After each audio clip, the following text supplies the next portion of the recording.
அஸ்ஸலாமு அலைக்கும் வரஹ்மத்துல்லாஹி வபரகாத்துஹு.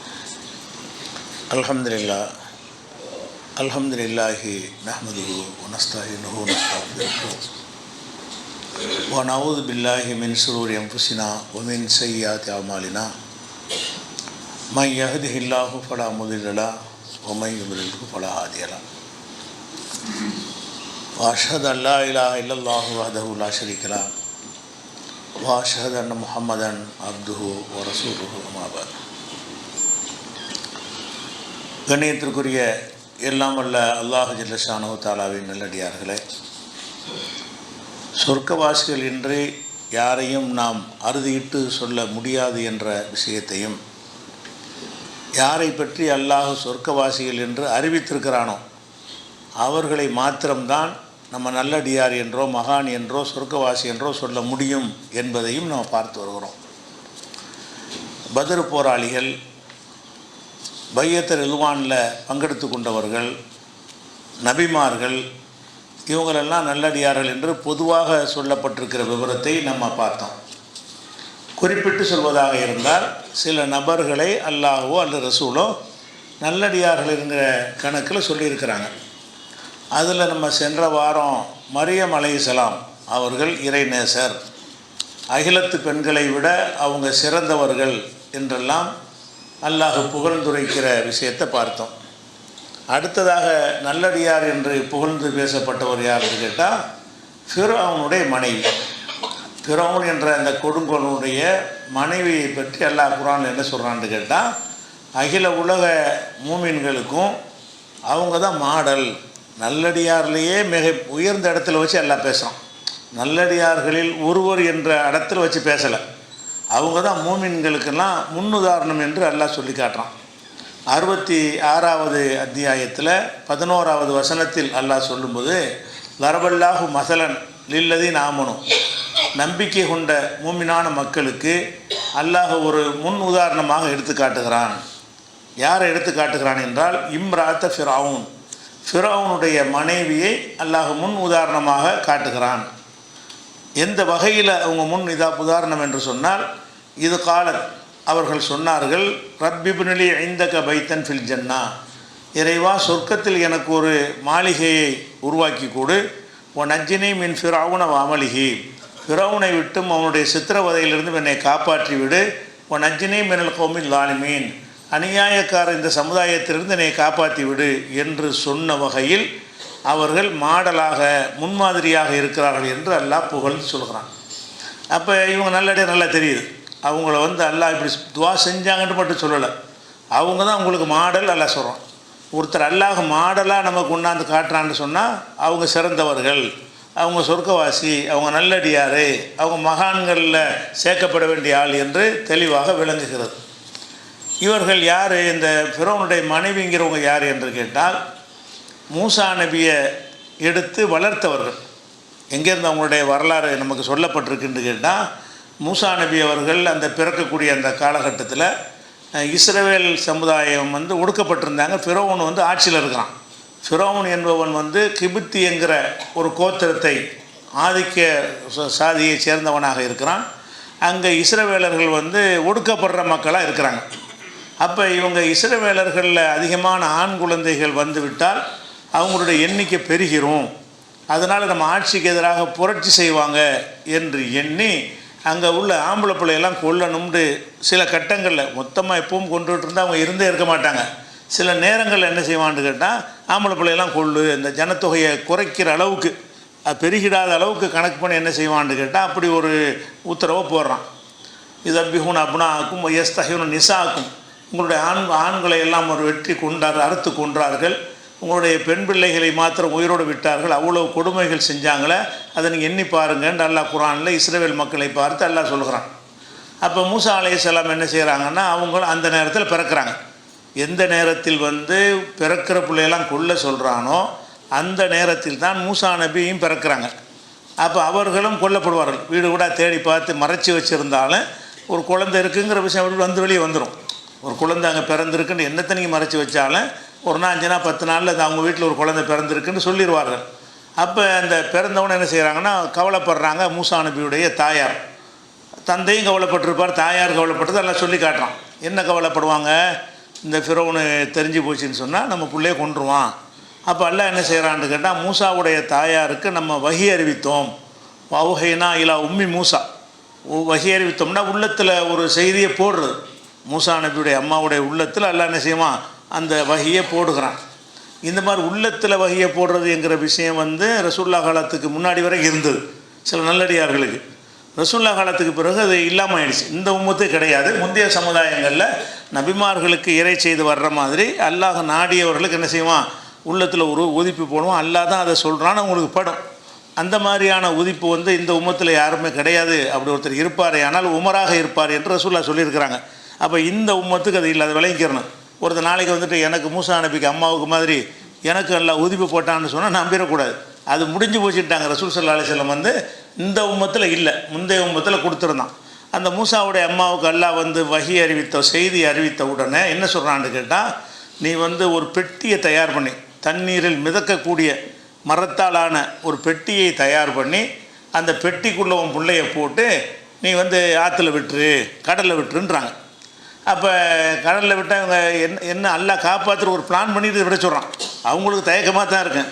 நீ ஒரு பெட்டியை தயார் பண்ணு, குழந்தை அதில் போடு, அப்படி கொண்டு போய் தண்ணியில் விட்டால் மிதந்துக்கிட்டே போயிடும் அப்படின்னு சொல்லும்போது எப்படி சொல்கிறான்னு கேட்டால், நீ இப்படி போட்டாயானால் யஹுதுஹு அதுவுல்லி உலகு, மூசாவுக்கும் எனக்கும் எதிரி ஒருத்தனுக்கான்ல அவன் இதை எடுப்பான், அவன் கையில் இது கிடைக்கும்னு அல்லாஹ் சொல்லியே சொல்கிறான். மூசா நபிக்கு அறிவித்த, மூசா நபியுடைய தாயாருக்கு அறிவித்த வஹியில் இதையே அல்லாஹ் சொல்கிறான். இந்த பெட்டியை நீ போட்டின்னு சொன்னால் அது ஃபிரௌன் கைக்கு போயிடும், எடுத்து அவங்கள வளர்ப்பாங்க, அப்போ கொல்ல மாட்டாங்க அப்படிங்கிற மாதிரி ஒரு கருத்தில் அல்லாஹ் வஹி அறிவிக்கிறான். அதை கேட்டு என்ன செய்கிறாங்கன்னா, அவங்க பெற்ற மூசா நபியை, குழந்தையாக இருக்கிற மூசா நபியை பெட்டியில் போட்டு கடலில் போட்டாங்க. போட்டால் அவங்க மனைவி என்ன செய்கிறாங்கன்னா, அவங்களுக்கு இது தெரிகிறது. ஃபிரௌனுடைய மனைவி, ஃபிரௌன் எல்லாருமே குழந்தை ஒன்று வருது, பெட்டியில் வருதுன்னொன்னே டவுட் ஆகிறாங்க, கொன்றுவோமான்னு நினைக்கிறாங்க. ஆனால் அது இஸ்ரவேலுடைய சமுதாயத்து குழந்தைன்னு தெரிஞ்சால் தானே. ஒரு குழந்தை வருது, வேறு எங்கேருந்து வந்த குழந்தை கூட என்ன செய்யலாம், இந்த மாதிரி கடல் வழியாக போட்டு விட்ருப்பாங்கன்னு நினைக்கலாம்ல. அதில் அவங்க டவுட்டு வந்ததுனால என்ன செய்யலைன்னு கேட்டால், கொல்லணும்னு நினைக்கும் பொழுது ஃபிரௌனுடைய இந்த அம்மா தான், எந்த அம்மாவை பற்றி முன்மாதிரின்னு அல்லாஹ் சொல்கிறானோ அவங்க என்ன சொல்கிறாங்கன்னு கேட்டால், ஃபல்தகத்தஹு ஆளு ஃபிரௌன, ஃபிரௌனுடைய கூட்டத்தார்கள் அந்த குழந்தையை எடுக்கிறார்கள், பெட்டியோடு என்ன செய்கிறாங்க, எடுக்கிறார்கள். அப்போ எடுத்தோன்னே என்ன செய்கிறாங்கன்னா, காலத்து இம்ராத் ஃபிரௌனுடைய மனைவி சொன்னார்கள், குர்ரத்து ஐனுல்லி வளர்க்க, இந்த குழந்தை எனக்கும் உனக்கும், கணவன்கிட்ட சொல்கிறாங்க, இந்த குழந்தை எனக்கும் உனக்கும் ஒரு கண் குளிர்ச்சியாக மன நிறைவு தரக்கூடியதாக இருக்கும்.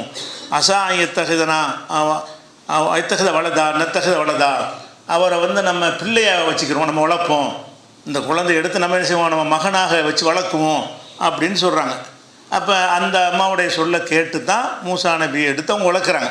அப்படி வளர்த்தாங்கன்னு சொன்னால், அவள் மூசா நபி இறை தூதர்னு சொல்கிறார்ல, அந்த காலத்தில் இவங்க நல்ல முதிய பெண்மணியாக தான் இருப்பாங்க. மூசா நபி குழந்தை எடுத்து வளர்க்குறாங்க, தாயாக இருந்து என்ன செய்கிறாங்க, அவனுடைய மனைவியாக இருக்கிறாங்க. அப்போ இவங்க கணவனோடு இருக்கிற ஒரு கட்டத்தில் இவர் கை குழந்தை மூசா நபி. அப்போ மூசா நபிக்கு அவங்களுக்கு மத்தியில் ஒரு 25-30 வயசு என்ன செய்யும், அதுக்கு மேலே கூட இருக்கலாம். எத்தனை வயசில் இது எடுத்தாங்கன்னு தெரியலை. ஆனால் 25க்கு குறையாமல் இருக்கும். 25 வயசில் கல்யாணம் பண்ணாங்கன்னு அப்படி குடும்ப வாழ்க்கையில் இருக்கும் பொழுது ஒரு குழந்தை எடுத்துக்கிறாங்கன்னு சொன்னால், அப்போ மூசா நபி பிறகு இறை தூதர்னு சொல்லக்கூடிய காலத்தில் பிறகு அவர் ஏற்றுக்கிறாங்கல்ல, அவர் ஏற்றுக்கிற காலத்தில் பார்த்திங்கன்னா ஒரு முதிர்ந்த வயசுடைய அம்மாவாக தான் இந்த போராட்டத்தை நடத்துகிறாங்க. கணவனை எதிர்த்து போராடுறது அவங்க ஒரு சரியான ஒரு திரகாத்திரமான வயசில் உள்ளவங்களாக இருக்கலை. அந்த நேரத்தில் எதிர்த்து போராடுறங்கிற சின்ன விஷயம் கிடையாது. எல்லாம் தளர்ந்து போயிடும், உடம்புடைய சக்தி இருக்காது, பலவீனப்பட்டுருவாங்க. அந்த நேரத்தில் எதிர்த்து போராடினாங்க என்பதற்கு இதை ஒரு சான்றாக நம்ம கொள்ளலாம். ஏன்னு கேட்டால், அவங்க தான் அம்மாவை வளர்த்தாங்க. மூசா நபியை வளர்த்ததே யாருன்னு கேட்டால், இந்த அம்மா தான் வீட்டில் வச்சு ஃபிரௌனு தான் வளர்க்குறான், தந்தையை அவன் வளர்க்குறான், தாயாக இவங்க வளர்க்குறாங்க. அப்போ வளர்க்கும்போது கூட அந்த குழந்தைக்கு பால் கொடுக்கறதுக்காக வேண்டி எல்லாம் எப்படி செய்கிறான்னு கேட்டால், யாராவது பிள்ளை பெற்றவங்க நிறைய பேர் கொலை பண்ணியிருப்பாங்கல்ல, கொலை பண்ண வீட்டில் தாய்ப்பால் சுரக்கிற பெண்கள் இருப்பாங்க, இல்லை நிறைய கொலை பண்ணியிருக்கான்ல, அப்படி யாரையா கூட்டிகிட்டு வாங்க அப்படின்னு சொன்னோன்னே அந்த குழந்தைக்கு பால் கொடுத்து வளர்க்கணும்ல, வேறு என்ன, பிறகு நம்ம வளர்த்துக்கலாம்.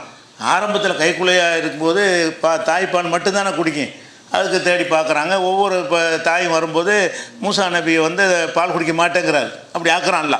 ஹர்ரம்னா அலைஹில் மராலு, பால் குடிக்கிற பெண்களெல்லாம் அவருக்கு நம்ம ஹராமாக்கிட்டோம், அவருக்கு தீண்டாமாக்கிட்டோம். அப்போ கடைசி என்னன்னா இவருடைய அம்மாவே என்ன செய்கிறாங்க, இந்த பால் கொடுக்குற ஒரு லிஸ்ட்டில் இவங்க அம்மாவே வர்றாங்க. அப்போ டெய்லி அம்மா வந்து பால் கொடுத்துட்டு போகிறது. அந்த அம்மா பால் கொடுக்கும்போது மூசா நபி ஏற்றுக்கிறார். இது அல்லாஹ் செஞ்ச ஏற்பாடு. மூசா நபி வளர்ப்பதற்காக வேண்டி உங்ககிட்டே கொண்டாந்து திரும்ப ஒப்படைப்பேன்னு நல்லா சொன்னால, நீ போடுங்க உன்கிட்ட கொண்டாந்து ஒப்படைப்பேன். எப்படி ஒப்படைக்கிறான்? வளர்றது அரண்மனையில், இவங்களுடைய பாலில் தான் வளர்கிறாங்க. தாயார் போய் பிள்ளைய போய் பார்க்குறாங்க. அப்படி ஒரு ஏற்பாட்டோடு செய்கிறான்னு வைங்களேன். அப்போ மூசா நபி அவர்களை வந்து கைக்குழந்தையாக இருக்கும் பொழுது அந்த பால் கொடுத்தலை தவிர மற்ற வளர்ப்புகள்லாம் செஞ்சது யாருன்னு கேட்டால் இந்த ஃபிரௌனுடைய மனைவியும் தான். அப்போ வளர்க்கும் போது பார்ப்பாங்க இவருடைய கேரக்டர், இவருடைய தன்மை. மூசா நபி திடீர்னு இறை தூதர்னு ஏற்றுக்கிறாங்கன்னு கேட்டால் எதனால் ஏற்றுக்கிறாங்க? அவங்கள பார்க்குறாங்க, அவர் எப்படி ஒரு கெட்டவராக இருக்கலை, அவர் நல்ல முறையில் தான் வளர்த்துருக்குறாங்க. அதெல்லாம் கூட ஒரு காரணமாக இருக்கலாம் ஏற்றுக்கொண்டதற்கு. பிறகு என்ன ஆச்சுன்னு கேட்டால் அவர் ஒரு ஆளை கொலை பண்ணிவிடுறாரு மூசா நபி. அறியாமல் நடந்த கொலைன்னா திட்டமிட்டு கொலை செய்கிறது இல்லை, அடித்தாலும் செத்து போயிட்டான். சாவணுங்கிறதுக்கு அடிக்கலை, கொல்லணுங்கிறதுக்கு அடிக்கலை, அடி போட்டுறான். அவங்க 2 பேரும் சண்டை போட்டு இருந்தாங்க. ஒரு ஆள் வந்து இவர் சமுதாயத்தை சேர்ந்த இஸ்ரவேலுக்காரன், இன்னொருத்தர் வந்து ஃபிரௌனுடைய இனத்தை சேர்ந்த ஒருத்தன். இவர் போய் என்ன செய்கிறாரு, இவனுக்கு நியாயம் என்னன்னு கேட்காம அவசரப்பட்டு அவனை போய் அடிச்சிடுறாரு. அடித்த உடனே ஆள் போயிடுறான். அப்போ இன்னொரு நாள் சண்டை நடக்கும்போது பார்க்கும்போது என்ன செய்கிறான்னா, இவன் இந்த சண்டை பிடிச்சான்ல இன்னொருத்தன், அவன் என்ன செய்கிறான், மூசாவே நீ வந்து நேற்று ஒரு ஆளை கொலை பண்ணிய, அது மாதிரி என்னையும் கொலை பண்ண பார்க்குறியான்னு பரப்பி விட்டான்.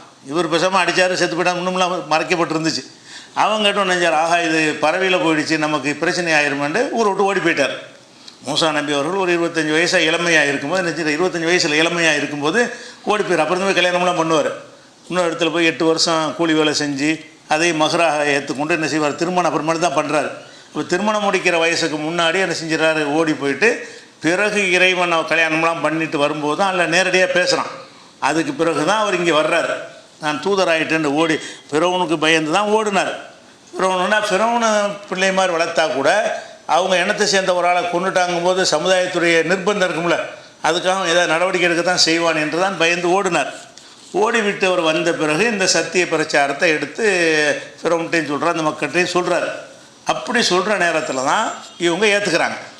மூசா நபின்னு வந்து சொல்லும் பொழுது இந்த அம்மா என்ன செய்கிறாங்க, ஃபிரௌனுடைய மனைவி இறைவனுடைய தூதர் தான் சொல்லும்போது ஏற்றுக்கிறாங்க. ஏன்னு கேட்டால் அவருடைய தூதர் அவருக்கு முன்னாடி உள்ள பழக்க வழக்கங்களையும் பார்த்துருப்பாங்க. அவர் சொல்வதில் உண்மை இருக்குது, எந்த ஒரு உலகத்துக்காக அவர் சொல்ல மாட்டார், உண்மையை தான் பேசுவார், எந்த ஒரு ஆதாயத்துக்கு சொல்கிற ஒரு ஆள் இல்லை. அப்படியெல்லாம் அவங்க கண்டறிஞ்ச காரணத்தினால அவர் ஏற்றுக்கொள்கிறாங்க. இப்போ ஏற்றுக்கொள்ளும் போது என்ன வந்தால் ஒரு முதிர்ந்த வயசு உள்ளவங்களாக இருக்கிறாங்க. ஏன்னா அவங்க எடுத்து வளர்த்ததை வச்சு நம்ம வயசை பற்றி குரானில் சொல்லப்படாட்டா கூட நம்ம சிந்திச்சு பார்க்கும்போது அவங்க ஒரு முதிய வயசில் இருக்கிறாங்க. அப்போ முதிய வயசில் இருந்து கொண்டு இந்த மாதிரி உன்னை நான் ஏற்றுக்கிற மாட்டேன், நீ கடவுள் கிடையாதுன்னு புருஷன்ட்டே சொல்கிறாங்க. அவன் நான் தான் இறைவன் சொல்லிக்கிட்டு இருக்கிறான், நீ இறைவன் கிடையாது என்று சொல்லி அப்போ மூசா நபி ஏற்றுக்கிட்டாங்க. ஏற்றுக்கிட்டால் என்ன நடக்கும், அப்படி ஏற்றுக்கிட்டாங்கன்னு சொன்னால் அவங்க என்ன நடக்குங்கிற இந்த துவாவில் தெரியுது. அவங்க எல்லாரும் துவா செஞ்சாங்கல்ல, என்ன துவா செய்கிறாங்க, இறைவா எனக்கு அங்கே ஒரு மாளிகையை உண்டாக்கி கொடுன்னு கேட்குறாங்க. அப்போ சொர்க்கத்தில் ஒரு மாளிகையை தாண்டு கேட்குறதுக்கு காரணம் என்னென்னு கேட்டால், இங்கே உள்ள மாளிகையை வந்து அவங்க விரும்பலை. இங்கே உள்ள மாளிகையில் இருப்பதாக இருந்தால் ஃபிரௌனை ஏற்றுக்கொள்ளணும், மூசா நபி எதிர்க்கணும். மூசா நபி பக்கம் போகாமல் இருந்தால் இங்கே உள்ள அரண்மனையில் என்ன செய்யலாம், பட்டத்து ராணியாகவே இருக்கலாம். ஆனால் இப்போ எல்லாத்தையும் ஓப்பன் டிக்ளேர் பண்ண ரகசியமாக மறைச்சி கொண்டு அவங்க இருக்கலை, மறைச்சிக்கிட்டு கூட இருக்கலாம். மூசா நபி ஏற்றுக்கொண்டு மறைத்து கொண்டு ரகசிய மூமினாக இருப்பதற்கு கூட மார்க்கத்தில் அனுமதி இருக்கிறது. அப்படி இருந்திருப்பார்களே ஆனால் அவங்களுக்கு இந்த சித்திரவதை வந்திருக்காது. அந்த அரண்மனையில் இருக்கலாம், ரகசியமாக இறைவனை வழிபட்டு கொள்ளலாம். அப்போ அல்லாவுடைய அந்த பக்தியும் ஈமானுடைய கடைசி வரைக்கும் இருந்து மூத்தா போயிடலாம். ஆனால் அவங்க என்ன பண்ணிவிட்டாங்கன்னு கேட்டால் ஓப்பனாக டிக்ளேர் பண்ணியிருக்கிறாங்க. அதனால தான் என்ன செய்கிறாங்கன்னா, இறைவா ஃபிரௌனிடமிருந்தும் அவனுடைய சித்திரவதையிலிருந்தும் இந்த அநியாயக்கார கூட்டத்திலேருந்து நீ காப்பாற்றுங்கிறாங்க. அந்த துவாவில் 66:11 வசனத்தில் வந்து அநியாயக்கார கூட்டத்திலேருந்து காப்பாற்றுங்கிறாங்க. அப்போ ரொம்ப அநியாயம் பண்ணியிருக்காங்க வழங்குது. அதில் என்ன வந்து இந்த மூசா நபியை ஏற்றுக்கொண்ட காரணத்தினால அந்த அம்மாவை வந்து ரொம்ப கொடுமைப்படுத்தியிருக்கிறார்கள், சித்திரவதை பண்ணியிருக்கிறார்கள். அப்போ சித்திரவதைக்கு உள்ளாகி இருக்கும்போது கூட நான் அதை ஏற்றுக்கிருவேன் அப்படின்னா டிக்ளேர் பண்ணுறது தான் அர்த்தம். நம்ம ஈமான் கொண்டோம் என்பதை ஓப்பனாக கணவனுக்கு எதிராக பகிரங்கமாக அறிவிக்கிறாங்க. அப்போ இது வந்து ஒரு பெரிய ஒரு தியாகம். இந்த மாதிரி அறிவித்தால் என்ன நடக்கும், இதெல்லாம் யாருமே இழக்க மாட்டாங்க. இந்த மாதிரி வசதி வாய்ப்புகள் இருந்தால், ஏன்னா மார்க்கத்தில் அனுமதியும் இருக்குதுல்ல. எத்தனை பேர் ஈமானை மறைத்து வாழ்ந்தார்கள்னு அல்லாஹ் என்ன செய்கிறான், குர்ஆனில் சொல்லி காட்டுறான். அதே மூசா நபி காலத்தில் ஒரு ஆள் எக்தும் ஈமானஹு, ஒரு மூமின்கிற சூறாவில் வரும்ல, ஒரு மனிதர் இருந்தார். அவர் ஈமானை மறைத்து கொண்டவராக இருந்தார். அவர் தான் ஓடி வந்து என்ன செய்வார், மூசா நபிகிட்ட சொல்லுவார், நீ ஓடி போயிருங்க என்று சொல்லுவாரெல்லாம் அந்த வசனத்தில் வரும், உன்னை தேடிட்டு வர்றாங்கன்னு. அப்போ அந்த மாதிரியான ஒரு ஈமானை மறைத்து கொள்றதுங்கிற ஒரு தன்மை மார்க்கத்தில் உள்ளது தான். ரசூல் ஸல்லல்லாஹு அலைஹி வஸல்லம் என்ன செய்வாங்கன்னா, அந்த அபூதல் கிஃபாரி வருவார்ல, அவர் வந்து ரசூலுல்லா மக்காவில் இருக்கும் பொழுது நம்ம இஸ்லாத்தில் ஏற்றுக்கிறோன்னு வந்து சொல்லுவார். எங்கேன்னு விசாரித்து வீட்டுக்கு வந்து நீங்கள் உங்களுக்கு போதனை என்னென்னு கேட்பார். ரசூலுல்லா சொல்லுவாங்க. அவருக்கு இறை தூதர் நம்பிக்கை வந்துடும். நம்பிக்கை வந்தவுடனே நான் இதை டிக்ளேர் பண்ண போகிறேன் காபாவில் போயின்னு சொல்லுவார். நீ பண்ணாத, இவங்க லேசில் விடமாட்டாங்க அப்படின்னு ரசூலுல்லா மறைச்சிக்கிறது தான் சொல்லுவாங்க. அவர் தான் ஒரு தைரியமாக போய், இல்லை நான் என்ன வந்தாலும் பார்த்துக்கிறேன்னு போய் என்ன செய்வார், போய் சொல்லுவார். அங்கே அடித்து அவரை வந்து தாக்குவார்கள்.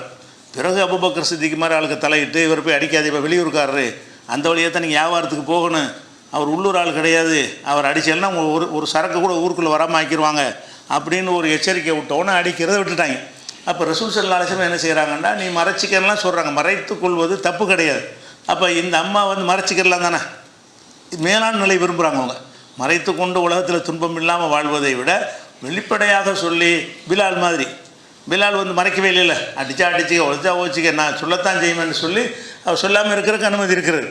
மறைத்து கொள்வதற்கு அனுமதி இருக்கிறது, வெளிப்படையாக டிக்ளேர் பண்ணுறதுக்கு அனுமதி இருக்கிறது. இது டிக்ளேர் பண்ணுறது சிறந்ததுன்னு விளங்குது. தாங்கி கொண்டு வந்து அந்த அம்மா தானே சிறந்தவராக்குறான், இல்லாட்டி முன்னுதாரணம் ஆக்க மாட்டான்ல. அவங்க டிக்ளேர் தான் பண்ணினாங்க. டிக்ளேர் பண்ணதுனால தான் எல்லாமே இழந்துடுறாங்க. அப்போ இந்த டிக்ளேர் பண்ண காரணத்தினால அவங்களுக்கு இருந்த இன்பங்கள் எல்லாம் இல்லாமல் போகுது. இது வரைக்கும் பயன்படுத்தி அனுபவித்துட்டு வந்தாங்களே, இதெல்லாம் போயிடும்ல. அதுபோக கூடுதலாக வந்து புதிய துன்பங்கள் வேறு சுமத்தப்படுகிறது. அடி உதை சித்திரவதை அது ஒரு பக்கம் நடக்கிறது. இருந்த ஆடம்பரங்கள், அந்த வசதி வாய்ப்புகள், அந்த அரண்மனை சகவாசம் எல்லாமே என்ன செய்கிறது, இழந்து போயிடுது. இவ்வளவு சகித்து கொண்டு பிரார்த்தனை செய்தார்களே, அவங்க உங்களுக்கு முன்மாதிரி. அந்த பெரிய மனுஷி தான் உங்கள் மனிதர்கள் அனைவருக்கும் முன்மாதிரியாக இருக்கிறாங்க நல்லா சொல்கிறதுனால இவங்க ஒரு நல்லடியார் என்று நம்ம என்ன செய்யணும், நம்பணும். அதில் இன்னொரு விஷயத்தை நம்ம பார்க்கணும். இந்த நல்லடியார்ன்று நம்புகிறோம்ல, இந்த நல்லடியார்ன்று உறுதி செய்யப்பட்ட இவங்க எந்த நிலையில் இருந்தாங்க, உறுதி செய்யப்பட்ட நல்லடியார் தானே. நீங்கள் நல்லடியாருக்கு நீங்கள் என்ன அளவுகோல் வச்சுருக்கிறீங்கன்னா, அவருக்கு காரணம் விளங்க, நல்லடியார்னா காரணம் விளங்கணும். காரணம்னா என்னது, அற்புதம். நல்லடியார் என்றால் அவங்க அற்புதம் செய்வாங்க, அதிசயத்தை நிகழ்த்திக்கிட்டு இருப்பாங்க, அவங்கள யாரும் நெருங்க முடியாது, நினச்சதெல்லாம் செஞ்சுருவாங்கன்னு தான் அவுலியாக்கள்ன்ற ஆட்களை பற்றி அவங்க நினச்சிக்கிட்டு இருக்கிறாங்க. இவ்வளோ பெரிய அவுலியாவாக இருந்து அடி வாங்கி தந்தாங்க. இறைவனுடைய நேசராக இருக்கிறாங்க. சித்திரவதை, அந்த சித்திரவதையிலிருந்து காப்பாற்றக்கூடிய அந்த அற்புதம் கராமத்துங்கிறாங்கல்ல, அந்த கராமத்து நிகழ்த்துகிற ஒரு விஷயத்தெல்லாம் எல்லாம் அங்கே கொடுக்கல. கராமத்து கொடுத்துருந்தா கையை வச்சுருப்பாங்களா, அடிச்சிருப்பாங்களா, துன்பத்துக்கு உள்ளாக முடியுமா? அப்போ நல்லடியார் என்று ஆனால் கூட அவங்கெல்லாம் நம்மளை காப்பாற்றவும் நினச்சிடக்கூடாது, அவங்களே காப்பாற்ற முடியாது. நல்லடியார் தான் அல்லாவிடத்தில் சொர்க்கத்தை பெறக்கூடிய நல்லடியார்களுக்கெல்லாம் தலைவி, நல்லடியார்களுக்கெல்லாம் முன்மாதிரி. ஒட்டுமொத்த முஸ்லீமுக்கு அவங்க தான் முன்மாதிரி என்ற நிலையை அடைந்தாலும் இந்த உலகத்தில் இறைவன் செய்ய மாதிரியான காரியத்தை அவங்க செய்ய நிலையை வைத்தானா, நல்லடியார்னு நம்புறது வேறு. எதனால் நல்லடியார், இந்த அடி உதையை வாங்கினதுன்னா நல்லடியார், வாங்கி கொண்டு இந்த துன்பங்களை சகித்ததுனால நல்லடியாராக இருக்கிறாங்க, நல்லா சொல்லி காட்டுறான். அப்போ நல்லடியார்ன்ற ஆனவன் நம்ம என்ன விளங்கிடக்கூடாது, ஓ நல்லடியார் அவுளியாவா, அப்போ நம்ம ஆசையாக அவங்கள்ட்ட போய் கும்பிடுவோம், அவங்கள்ட்ட துவா செய்வோம் ஆயிடக்கூடாது. ஏன், அவங்கள காப்பாற்றி கொள்ள முடியலை, அல்லாட்ட ஒரு துவா செய்கிறாங்க, இறைவனை காப்பாற்றுன்னு துவா செய்கிறாங்களே தவிர அவங்க தங்களை காப்பாற்றி கொள்ளவில்லை, துன்பத்திற்கு உள்ளாகி இருக்கிறார்கள். அப்போ இறைநேசர்கள் என்பவர்கள் எல்லாம் அதிகமான இறைநேசர்கள், இறைவனால் சொல்லப்பட்டவர்கள், இறை தூதர்களால் சொல்லப்பட்டவர்கள் எடுத்து பார்த்திங்கன்னா உலகத்தில் துன்பத்தை தான் அனுபவிச்சிருக்கிறாங்க. அவங்க மந்திர சக்தி உள்ளவர்களாக இருக்கவே இல்லை. மந்திரத்தின் மூலமாக தங்களை காப்பாற்றி கொள்ளக்கூடியவர்களாகவோ மக்களுக்கு உதவக்கூடியவர்களாக இருக்கவில்லை என்பதையும் சேர்த்து நம்ம நம்பணும். நல்லடியார்னு மட்டும் நம்பக்கூடாது. நல்லடியாருடைய நிலைமை என்னன்னு கேட்டால் மறுமையில் சொர்க்கம் கிடைக்கும் என்பது தான் நிலைமையை தவிர, உலகத்தில் வாழும்போது மனிதர் தான் அவங்க. எல்லா மனிதரும் துன்பப்பட்டால் எப்படி கவலைப்படுவாங்களோ அந்த நிலை தான் அவங்களுக்கும். எல்லா மனிதரும் சித்திரவதைக்கு உள்ளானால் எந்த மாதிரி இருப்பாங்களோ அந்த மாதிரி தான் அவங்களும் இருந்திருக்கிறாங்க என்பது இதிலிருந்து பார்க்குறோம். அந்த மாதிரி அடிப்படையில் பார்க்கும்போது இந்த ஃபிரௌனுடைய மனைவி ஒரு முன்னுதாரணமாக இருக்கிறாங்க, நல்லடியாராக இருக்கிறாங்க. நல்லடியாராக இருந்தும் மனிதராகத்தான் இருந்தார்கள். நல்லடியாராக இருந்தாங்க, எல்லா வகையிலையும் மனிதராக இருந்தார்கள். மனித சக்திக்கு அப்பாற்பட்டவங்களாம் இருக்கவே இல்லை. அவங்க அதிசயம் செஞ்சு ஏதோ மந்திரத்தை செஞ்சு தங்களை காப்பாற்றிருக்கலாம்ல. அவளையும் காப்பா, யாரில் எனக்கு இது வேணாம், அங்கே எனக்கு சொர்க்கத்தை கொடு போதும், இங்கே என்னத்தை வேணால் நான் இழக்க தயாராக இருக்கிறேன் அப்படிங்கிறதான் சொல்கிறாங்க. எனக்கு அங்கே ஒரு மாளிகையை கொடுன்னு கேட்குறாங்களே தவிர அதில் வந்து இந்த உலகத்தில் இருந்து அவங்க தப்பித்துக்கொண்டு துவா கேட்குறாங்க. அல்ல காப்பாற்றினானா கொள்ளாம வேண்டாம், காப்பாற்றிருப்பான். அது என்ன அந்த சம்பவம் சொல்லப்படலை. சித்திரவதை செய்யப்பட்டாங்கன்னு அதுலேருந்து விளக்குறது. இவங்களுக்கு அநியாயக்கார கூட்டத்தில் காப்பாற்றினா என்ன அர்த்தம்? இவங்களுக்கு அநியாயம் பண்ணுறாங்கன்னு தான் அர்த்தம். இந்த அநியாயக்கார கூட்டத்திலிருந்து என்னை காப்பாற்றணும் கேட்டார்களே, ஆனால் அந்த கூட்டமே சேர்ந்து கொண்டு என்ன செய்கிறாங்க, இந்த அம்மாவுக்கு அநீதிழைக்கிறார்கள் என்பதை பார்க்குறோம். அதனால் அவ்வளவு சிறந்த ஒரு நல்லடியாராக அவர்களை நம்ப வேண்டும். அதே மாதிரி நபி ஸல்லல்லாஹு அலைஹி வஸல்லம் சொன்ன செய்தியை போன மரியம் அலைஹிஸ்ஸலாம் சம்பவமாக சொல்லும்போது சொன்னோம், ஆண்களில் நிறைய பேர் பரிபூர்ணம் அடைந்திருக்கிறார்கள், ஆனால் பெண்களில் பரிபூர்ணம் அடைஞ்சது 2 பேர் தான். அந்த 2 பேர் யாருன்னு கேட்டால், இல்லை ஆசியா இம்ராத் ஃபிரௌன் ஓ மரியம் பினத் இம்ரான், இம்ரானுடைய மகள் மரியமும் ஃபிரௌனுடைய மனைவி ஆசியாவை தவிர பெண்களில் யாரும் பரிபூர்ணம் அடைந்தவர்கள் இல்லை. ஆண்களில் நிறைய நபிமார்கள் இருக்கிறாங்க, நபிமார்கள் எல்லாமே பரிபூர்ணம் அடைந்தவர்கள். அது மாதிரி பெண்களில் நபி கிடையாது. அதனால் வந்து இந்த முழுமை அடைந்தவர்கள்னு சொல்வதாக இருந்தால் இந்த 2 பேரை தான் சொல்லலாம் என்று நபிகள் நாயகம் ஸல்லல்லாஹு அலைஹி வஸல்லம் சொன்ன செய்தி புகாரில் 3411வது ஹதீஸாக இருக்கிறது. அப்போ இவங்க ஒரு நல்லடியார் என்று இந்த ஆசியாங்கிறது குரானில் வந்து பேர் சொல்லப்படலை, இந்த ஹதீஸில் தான் ஆசியான்னு வருது. அவங்க பேர் ஆசியான்னு எதை வச்சு நம்புகிறோம்? ஹதீஸை வச்சு நம்புகிறோம். குரானை வச்சு நம்புறது ஃபிரௌனுடைய மனைவி இம்ராத் ஃபிரௌன், ஃபிரௌனுடைய மனைவி என்று மட்டும்தான் குரானில் சொல்லப்படுகிறது. அந்த மனைவி யார் என்று பேரை வந்து நம்மளால் கண்டுபிடிக்க முடியாது. அல்லாஹ்வுடைய ரசூல் சொல்லிட்டதுனால இல்லை ஆசியா இம்ராத் ஃபிரௌனுங்கிறாங்க. ஃபிரௌனுடைய மனைவியாக ஆசியாவை தவிரண்டு வர்றதுனால அவங்களுடைய பேர் ஆசியா என்று ஹதீஸிலிருந்து நம்ம என்ன செய்கிறோம், ஒரு முடிவுக்கு வருகிறோம். இந்த இடத்துல இவங்களை பற்றி உள்ள இன்னொரு விஷயத்தை நம்ம அறிந்து கொள்ள வேண்டியிருக்கிறது.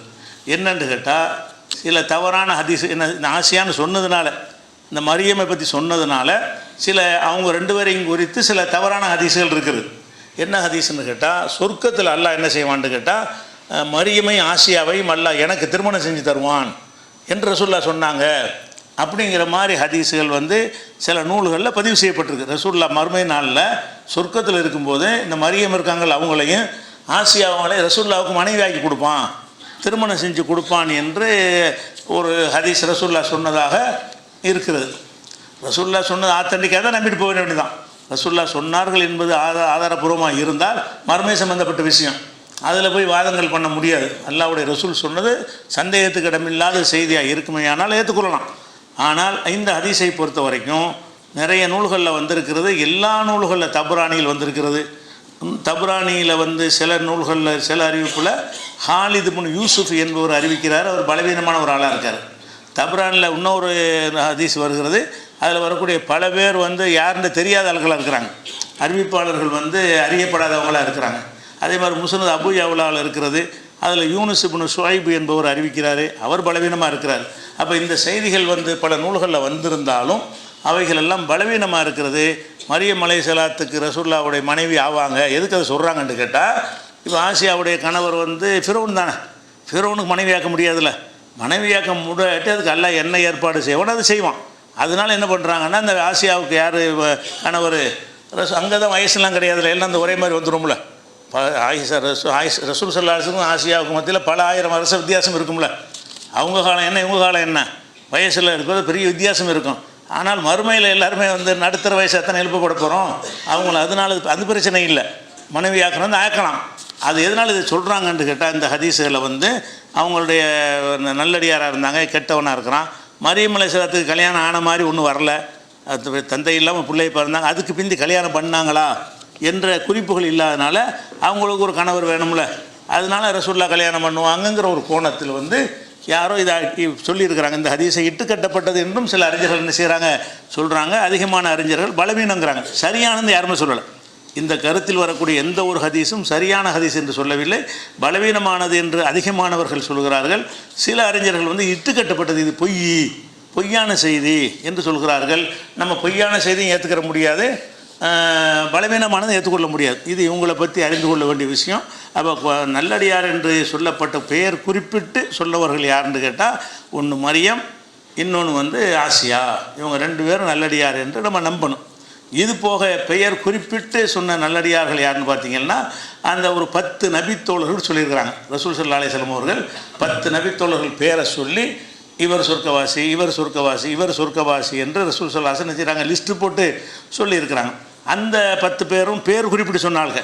சும்மா 10 பேர் இல்லாமல் பேரை சொல்லி இவர் சொர்க்கவாசி, இவர் சொர்க்கவாசி, இவர் சொர்க்கவாசின்னு சொல்லியிருப்பார்களே. ஆனால் அதை நம்ம என்ன செய்யணும், அப்படியே நம்பணும். அந்த 10 பேர் யார், அதுக்குரிய ஆதாரம் என்ன என்ற விஷயங்களை என்ன செய்யணுமோ அடுத்த வாரத்தை பார்க்கலாம். அஸ்ஸலாமு அலைக்கும்.